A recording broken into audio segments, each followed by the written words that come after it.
बिस्मिल्लाहिर्रहमानिर्रहीम। अस्सलाम वालेकुम। ख्वाबों की ताबीर में आज हम बात करेंगे कि अगर कोई शख्स ख्वाब में हरी भरी और सब्ज़ ज़मीन देखता है और उसके बाद वो बंजर ज़मीन में निकल आता है तो इसकी क्या ताबीर है।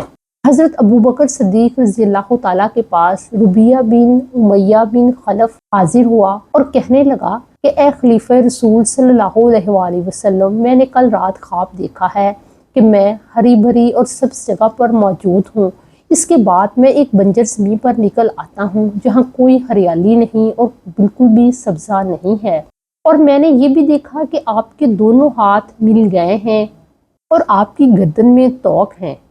हज़रत अबू बकर सिद्दीक़ रज़ियल्लाहु ताला ने जब उसका ये ख्वाब सुना तो कहा कि अगर तू अपना ख्वाब सच सुना रहा है तो इस ख्वाब की ये ताबीर है कि तू दीन इस्लाम को छोड़कर कुफर को इख्तियार करेगा और हाँ, मेरे सब मामलात बिल्कुल ठीक रहेंगे और मेरे दोनों हाथ दुनियावी अमूर से पाक रहेंगे।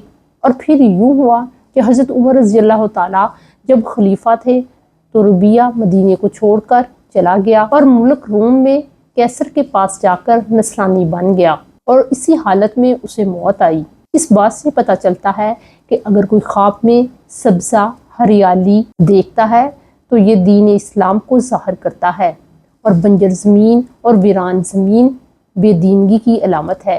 वीडियो के एंड पर आपसे रिक्वेस्ट है कि अगर आप हमारे चैनल ख्वाबों की ताबीर पर नए हैं और आपने अभी तक हमारे चैनल ख्वाबों की ताबीर को सब्सक्राइब नहीं किया तो काइंडली इसे सब्सक्राइब करें और अगर वीडियो अच्छी और इन्फॉर्मेटिव लगे तो इसे लाइक ज़रूर कीजिएगा। अपना और अपने घर वालों का बहुत ख्याल रखें। अस्सलाम वालेकुम।